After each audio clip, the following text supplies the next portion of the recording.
to Saturday Matters. Our culinary and dining staff has been at work.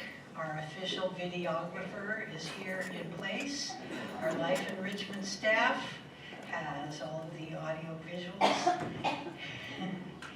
And most important of all, Alex Reikhel is here to tell us about years in Siberia. It made me think of phrases we used to hear all the time that I haven't thought of, like the Cold War and the Iron Curtain.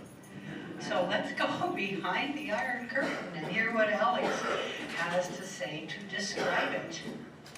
Take it away. Here we go. Okay, good morning. Good morning. Today I will discuss my years in Siberia. I lived for 10 years of my childhood and youth, from 1952 through 1962. You all know that Russia is the largest country in the world. Russia has 9 time zones, with 7.5 covering the vast territory of Siberia. That's really amazing. Due to its brutally cold climate, Siberia is very sparsely populated. Taiga, the forest of Siberia, is the largest continuous evergreen forest in the world. It's simply endless.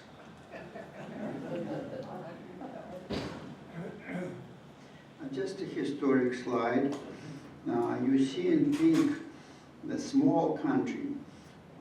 It's Russia in middle of 15th century. After this, we all wish it will remain the same, right? But it didn't.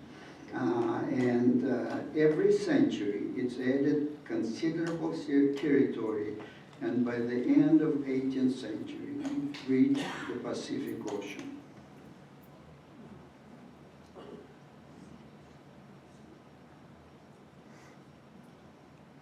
It is impossible to discuss Siberia without mentioning the Trans-Siberian Railway system. The main line is 5,772 miles long, exactly, completed in 1916 from Moscow to Vladivostok. It is a blood artery of Siberia connecting all major cities, and you notice that all major cities located in the south of Siberia, because the cold is, the north is very cold. By the way, it takes 6 days to reach Vladivostok on the Pacific from Moscow by Trans-Siberian Railroad. Vladivostok, reflecting colonial power. The name Vladivostok means possess the East. So it's in Russian, it's Vladivostok, possess the East. This is just to stress that most or all Trans-Siberian Railway electric, so it's a very impressive Russian to have this electric 5,772 miles. This is a winter uniform of the Trans-Siberian Railway personnel. These pretty girls showing us the uniform, very Russian, right?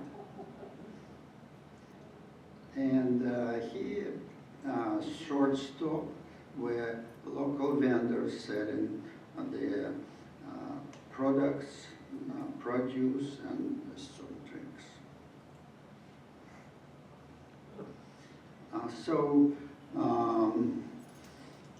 My life path, I was born in Berlin, East Germany, in the family of Russian military surgeon. My father, in a couple of years, was sent to Azerbaijan, now independent country. And later, he was sent to Siberia, to Krasnoyarsk. A large brown arrow indicates the location of the city. Now, this is just a slide with Krasnoyarsk Railway and reminder of revolutionary times with Lenin in the foreground. Krasnoyarsk is a large industrial city in central Siberia. It is strategically located in the middle of Siberia, far away from any border.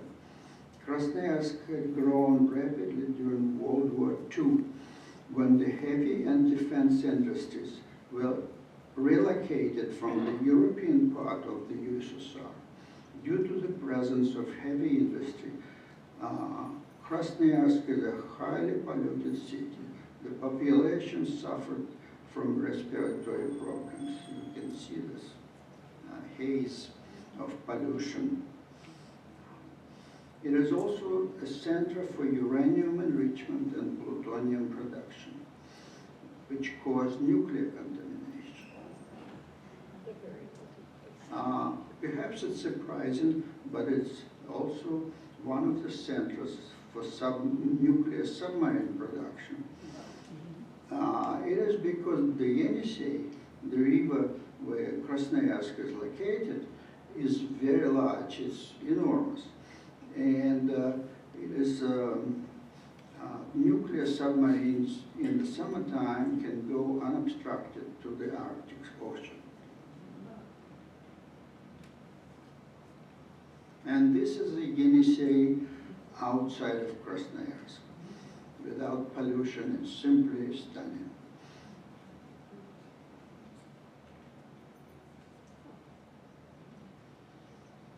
We arrived at Krasnoyarsk in early fall of 1952.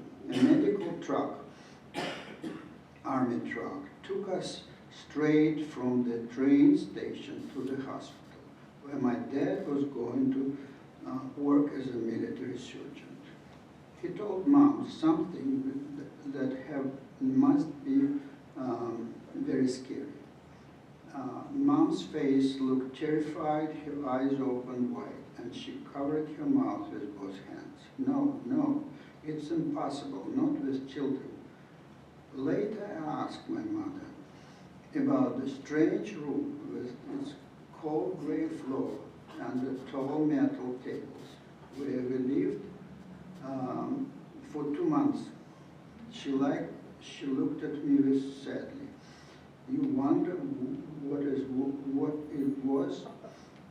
Then, after some silence, she added, it was a hospital morgue. Yep.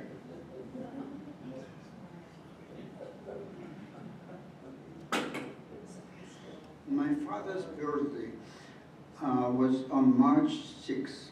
The day before that, on March 5th of 1953, something unusual happened. Sirens blasted outside, the radio played somber music, and people on streets cried. Buildings were adorned with red and black flags. Mom explained to my brother Gori and I that Grandpa Stalin had died. I knew who he was. Stalin had a huge mustache, and during the holidays in May and November, his portraits were always displayed alongside with Grandpa Lenin. The only thing which surprised me, that he had just died. Both of my grandparents had died before my brother and I were even born. In fact, both of my grandparents were shot during the Stalin terror. My brother, something from my memory. My brother and I were going to play in the yard when stopped and surrounded us. "Hey," one said, "I know who you are. You are Eves, and your father tried to kill Grandpa Stalin." But I answered, "We are strong elephants." "No, you are dirty Jews." My brother, older than me and probably understanding what was happening, pulled my arm. "Let's go, let's go." "Hey, beat the Eads and save Mother Russia," the tall boy screamed suddenly, and they chased us to the door of our apartment. In 1953, Soviet dictator Joseph Stalin instigated the harshest anti-Semitic campaign in the USSR history. The fabricated so-called doctor's plot accused Jewish doctors of conspiring to murder him and other high-ranking communist officials. A wave of vicious anti-Semitism spread throughout the vast country like fire, particularly affecting Jewish physician doctors and their families. Remnants of this anti-Semitism lasted for decades after Stalin's death.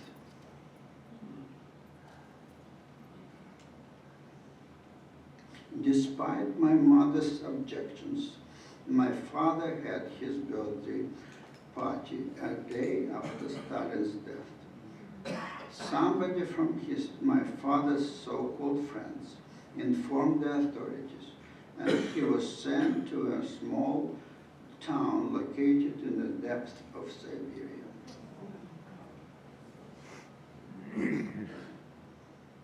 It was the summer of 1954 when we moved from Krasnoyarsk to a small town lost in the endless green ocean of the Siberian taiga. As the train took us further and further east, pines, cedars, and larches danced around us, coming closer and leaving just a narrow tunnel for the train to make its way. When the train climbed a mountain above treetops, the taiga would reveal its mystical hazy infinity, which soon vanished behind the cordon bleu of trees.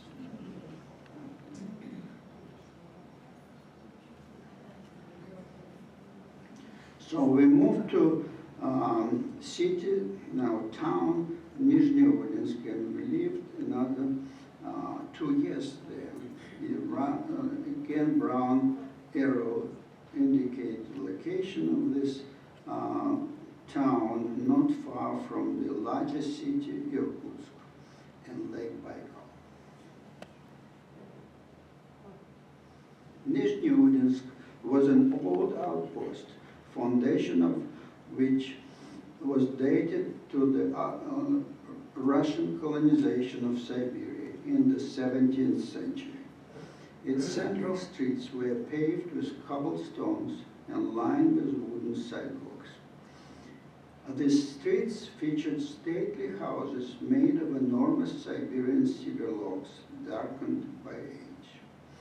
The windows were clad with intricately carved shutters, making these houses look like babushkas dressed in lace for special occasion. Massive wooden gates and tall fences added a mystifying appearance to the streets. And this is the house.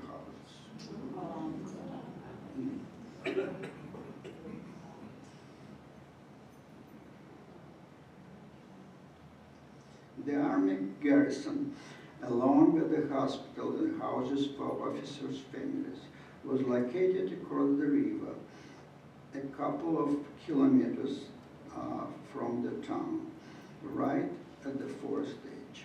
Unlike the streets in the town center, the area consisted of poorly constructed 1- or 2-story houses along the unpaved road. The road was frozen solid for the most of the year, covered by a thick crust of ice. In the late spring, however, the rain transformed it in a dark brown strip of mud that passing trucks splashed onto windows of unlucky residents living in houses near the road.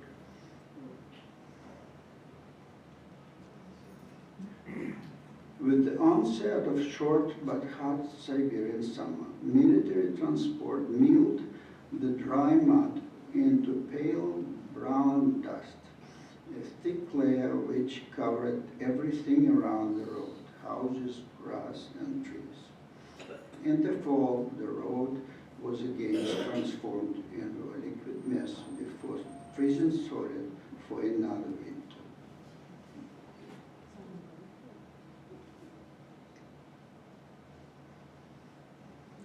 In the midst of the sweltering summer, we were introduced to local summer plague, known as gnus.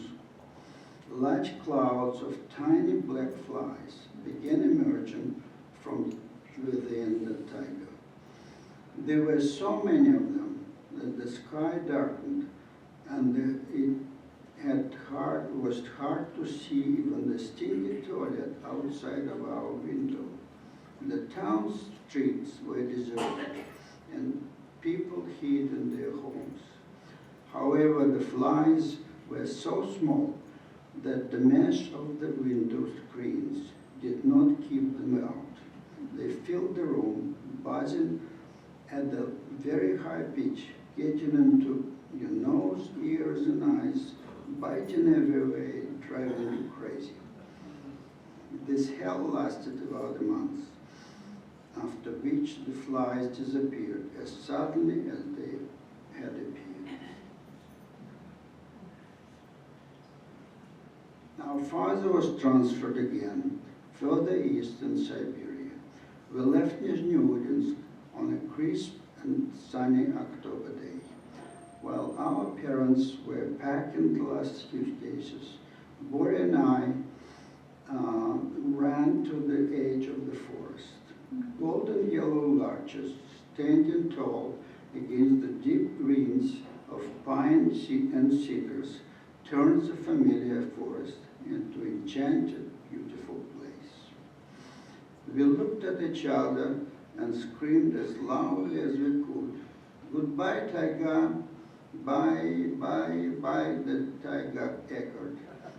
"We'll miss you, miss you, miss you, miss you," it answered. We felt exceedingly sad, but Mom's voice calling us meant that it was time to go. We passed Irkutsk, one of the oldest cities in Siberia, this foundation of which was dated somewhere in the end of 16th century. You can see here the beautiful Russian church of probably 17th century, and the monument to Kazakhs, who occupied this area of Sorry. Paula, right? All right. Okay, I just told that these people colonized this region of Siberia. So Irkutsk had a lot of buildings, historical buildings, and you can see a wooden building with white shutters and a brick building of middle of 19th century, also decorated in a Russian style. And this is another example of this wooden architecture. It's richly decorated by carving. In contrast to European part, where Germans destroyed a lot of cities, in Siberia, cities were preserved well, and you can see this typical architecture. we passed majestic Lake Baikal. It's surrounded by low mountains and forests and beaches and simply beautiful. Lake Baikal is the deepest lake in the world, containing the largest volume of fresh water. Although it's not by surface, it's not the largest, by far not the largest fresh lake. It has more water than Lake Superior.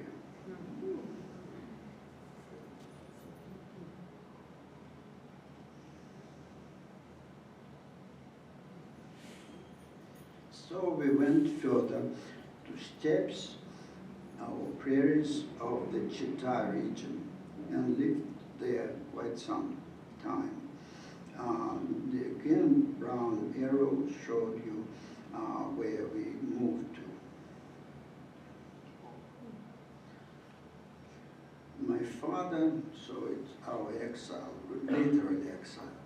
My father was transferred to the Chita region of eastern Siberia, famous for its steppes with brutally cold climate. The large uranium deposits were responsible for a higher level of natural radiation, which along with the harsh weather contributed to region's reputation as unsuitable for human habitation.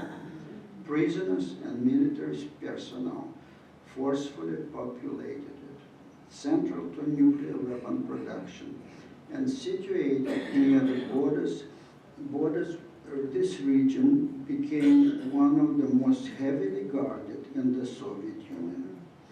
The place we just moved to, known only as Railway Exchange 77, was home to one of the military divisions forming a defensive ring around the uranium ore deposits and prisoners' camps.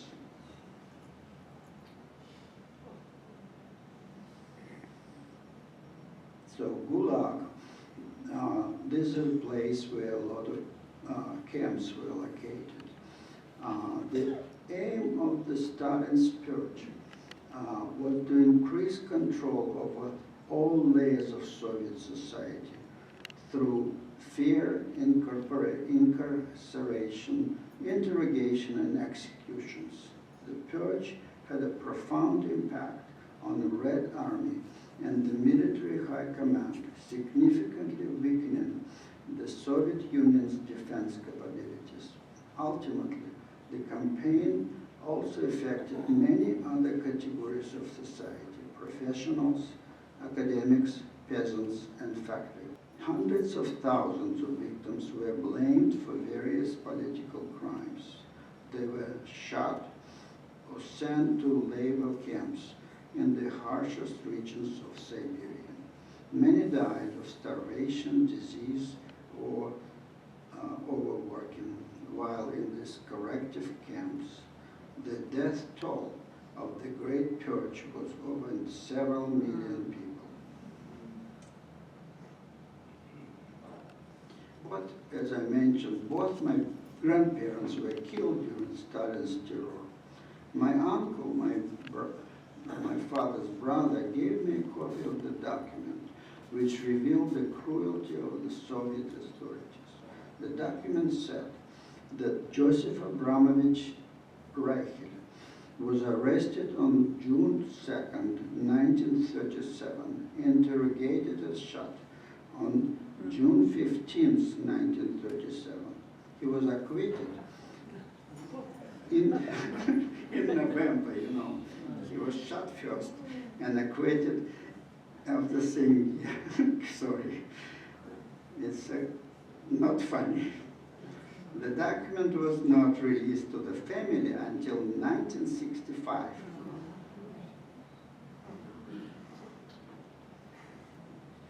We arrived late at night, so I hardly remember the trip from the railway station.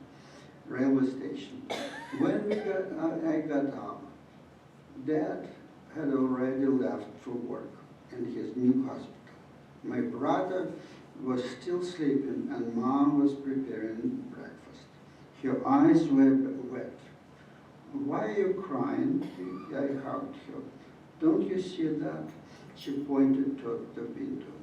The chimneys in the house responded with the ghostly moans, and you could see and you can hear a crackling noise as dry snow and sand collided with the glass of the window.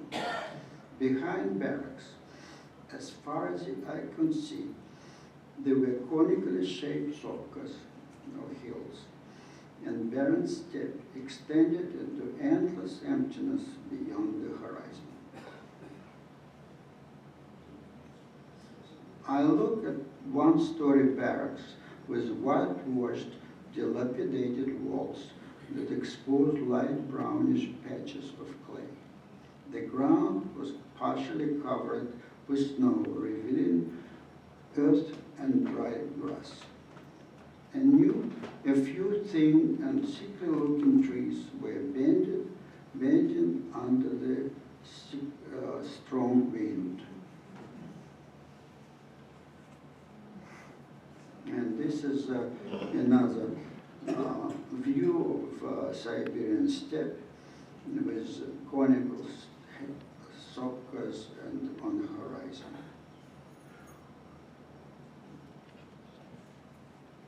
The military hospital to which my father was appointed as head of the surgical department was housed in a row of barracks, some of which were occupied by hospital units and others by hospital personnel and their families. Each family had a two-room unit. The house had no indoor plumbing or running water. A truck brought water once a week. Every family had a water storing tank, and when the water truck arrived, all the inhabitants of our barrack could be seen rushing back and forth with pails of icy water, spilling it on the steps and each other. Carrying buckets of icy water when the outside temperature has plummeted below -30 was cruel. Something positive. My father's garden. According to geography books, we lived in the southern area of the permafrost zone, with a climate unsuitable for gardening. Yet, miraculously, my father managed to grow a wonderful flower garden. Gardening was his passion. Perhaps it was his means of maintaining sanity in this harsh environment in which he was forced to live, work, and raise his children. Garden flowers attracted crowds. The reputation of my father's garden was spilling over Railway Exchange 77 to other equally depressing settlements, and people traveled to see it. Newspaper reporters were coming to write about the miracle in the frozen steppe. This is my brother and myself. My Russian name, Alex, I mean Sasha. Don't call me like this. And so my father developed this beautiful garden in the area of permafrost. One summer, our father brought new flowers from the Far East Botanical Gardens. They were distinct from the others in the garden because each had its own name, and the names were quite unusual. There was a tall gladiolus called Leopold Stokowski, which had large white flowers with soft pinkish throats. Another one with vivid scarlet flowers called Artura Toscanini, and one with ruffled tipped coral flowers had the name Giuseppe Verdi. This gladioli puzzled my brother and me. Who were these people What had they done to deserve the honor of having the most beautiful flowers named after them? Together with my dad, we searched through books for their names. It was even unclear how these varieties of plants, bred and named in the entirely different parts of the world, could end up in the Russian forest. Oddly enough, these exotic, elegant strangers were growing in my father's garden in the barren steppe, making it a place of beauty and learning. Another side of life in frozen Siberia. The purpose of our ventures in the frozen streets was a cinema theater located in the Army Officers Club. On Sunday mornings, cartoons and war movies featuring the Soviets defeating the Germans were shown to children, and we faithfully attended every one of them. Before every movie, there was an obligatory short news program. It was always shown a new record harvest somewhere in the country. Combiners were cheerfully moving through wheat fields, accompanied by music that I later learned in Prokofiev's classical symphony. You can imagine combiners and Prokofiev. And meanwhile, people were standing in line for bread. Next, there was tremendous industrial success. Miners with black faces and white smiles of factory workers happily shaking hands with Communist Party officials. Finally, we were shown poor children on the streets of an American city, desperately looking to piles of garbage for traces of rotten food. However, for me, the highlight of winter Sundays was sneaking into hospital club, where recovering patients were shown a variety of foreign movies, mainly Italian and French. It was if communist military advisors had no faith in the theoretic potentials of Soviet films. The hidden powers of capitalist divas, Regina and Bridget Bardot, on Soviet military personnel were undeniable. Patients greeted every sexy move of Bridget or Gina with a roar of approval. As soon as movie started, I would climb out of the coal box in which I hid from the military patrol, my face covered with black dust, with crystals of coal crunching on my teeth. I sat on the floor, captivated by scenes of stunningly gorgeous buildings in unknown to me cities, with elegant people rushing about their business along streets lined with decorated shop windows and shiny cars. Here's delicate Annie Girardot, nervously waiting for her lover in the roof of Milan Cathedral. Here is a dashing Mastroianni in an elegant suit and dark glasses, coolly observing passing young women on the streets of Rome. Such images have been engraved in my memory. They have influenced my development and sparked the desire to learn more about that fantastic world. In the summer of 1962, my father finally received an order to move to the European part of the USSR. It was possible only because the deteriorated health of my mother, who suffered from a neurological disorder that was presumably caused by radiation contamination in the area.